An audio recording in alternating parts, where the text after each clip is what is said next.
خیلی وقتا مراجعین از ما در مورد برند ایمپلنت سوال میکنن.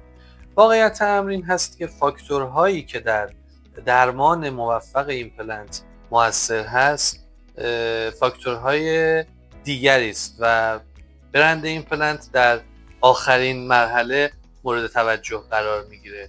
بنابراین چیزی که مهمه، اون فاکتوری که مهمه در درمان ایمپلنت، مهمترینش کیفیت کار و مهارت دندانپزشک شماست.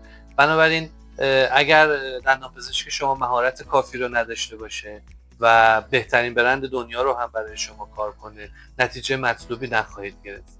شما سعی کنید دندانپزشکی با تجربه، با مهارت بالا و با تجهیزات مناسب انتخاب کنید تا نتیجه مطلوبی رو بگیرید.